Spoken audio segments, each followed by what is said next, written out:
നാടും നഗരവും ഒക്കെ വിഷു ആഘോഷം നിൽക്കുമ്പോൾ പാടശേഖരത്ത് കെട്ടിനിൽക്കുന്ന മലിനജലത്തിന് നടുവിൽ കണ്ണീരോടെ കഴിയുകയാണ് തൃശ്ശൂരിലെ ഒരു കൂട്ടം കർഷകർ. ആളൂരിൽ അനധികൃതമായി തോട്ടിൽ ബണ്ട് നിർമ്മിച്ച് വെള്ളത്തിന്റെ ഒഴുക്ക് തടസ്സപ്പെടുത്തിയതിനെ തുടർന്ന് 75 ഏക്കറോളം വരുന്ന കൃഷിഭൂമിയാണ് വെള്ളം കയറി നശിച്ചത്. സംഭവത്തിന് പിന്നിൽ ഭൂമാഫിയാണെന്ന് കർഷകർ ആരോപിക്കുന്നു.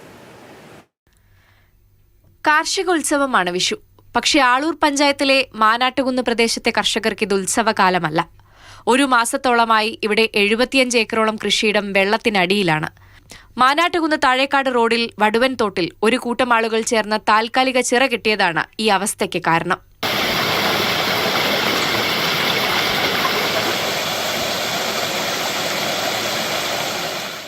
സ്വന്തം ഭൂമിയിലും പാട്ടത്തിനെടുത്തും ഉൾപ്പെടെ നിരവധി കർഷകരാണ് ഇവിടെ കൃഷി ചെയ്യുന്നത്.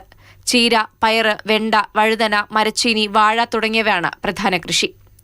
കൃഷി നശിച്ചത് മാത്രമല്ല, കുടിവെള്ള സ്രോതസ്സുകൾ പോലും മലിനമായി. മനസാക്ഷി ഉള്ള ഏതെങ്കിലും മനുഷ്യന്മാർ ഈ കൃഷികൾ നശിപ്പിക്കാൻ അങ്ങനെ കാണിക്കുമോ? ഇതിന് കെട്ടിയിട്ടുണ്ട്, അതിന് പൊട്ടിച്ച് കളയാൻ എത്ര ബുദ്ധിമുട്ടുണ്ട്, എത്ര നാശനഷ്ടമുണ്ട്. നമ്മളിനി ആരോടെ പറയാ? ഞാൻ ഇതുപോലെ മുന്നൊരു തവണ ഉണ്ടായപ്പോ അരുൺ MLA ആയിരുന്നു, ആൾക്ക് പരാതി കൊടുത്തു. അപ്പൊ അവര് പറയുന്ന കാര്യം ഇവിടുത്തെ രാഷ്ട്രീയക്കാര് പറഞ്ഞ ആള് വരാന്ന്. ഈ MLA പറയുന്ന വാക്കാ. 3 തവണ കൃഷി ഓഫീസർ സുനിൽകുമാർ കൃഷി മന്ത്രിക്ക് ഞാൻ പരാതി കൊടുത്തു. അവര് തിരിഞ്ഞു നോക്കിയൊന്ന് വിളിക്കലും പോലില്ലേ, മുഖ്യമന്ത്രിക്ക് കൊടുത്തു. ഇതൊന്നും അവര് ചെയ്യണില്ല. നമ്മള് പിന്നെ എവിടെ നമ്മൾ പോവാ? വേനൽക്കാലത്ത് കുടിവെള്ള ലഭ്യത ഉറപ്പാക്കാനാണ് ചിറ കെട്ടിയതെന്നാണ് വാദം.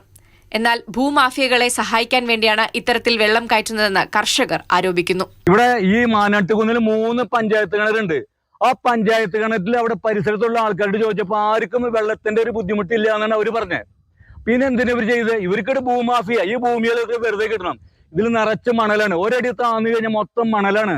അപ്പൊ ആ മണൽ കിട്ടാൻ വേണ്ടി ഇവിടെ ഉള്ള രാഷ്ട്രീയ നേതാക്കന്മാർ ഇന്ന പാർട്ടിന്നില്ല, എല്ലാ ആൾക്കാരും കിടന്ന് കളിക്കുന്ന കളിയാണ്. കൃഷി ഉപേക്ഷിച്ച് പോകുന്നതിനായി തടസ്സം സൃഷ്ടിക്കുകയാണെന്നും വെള്ളം കയറിയ സ്ഥലങ്ങൾ വിലയ്ക്ക് വാങ്ങുന്നതിനായി ആളുകൾ സമീപിക്കുന്നുണ്ടെന്നും കർഷകർ പറയുന്നു. മുഖ്യമന്ത്രിക്കും ജില്ലാ കളക്ടർക്കും ബന്ധപ്പെട്ട വകുപ്പ് മന്ത്രിമാർക്കും പരാതി നൽകിയിട്ടും യാതൊരു നടപടിയും ഉണ്ടായിട്ടില്ല. വിഷുവിന് സമൃദ്ധമായൊരു വിളവെടുപ്പ് പ്രതീക്ഷിച്ചവരാണ് നഷ്ടക്കണക്ക് എണ്ണിയിരിക്കുന്നത്. മാതൃഭൂമി ന്യൂസ്, തൃശൂർ.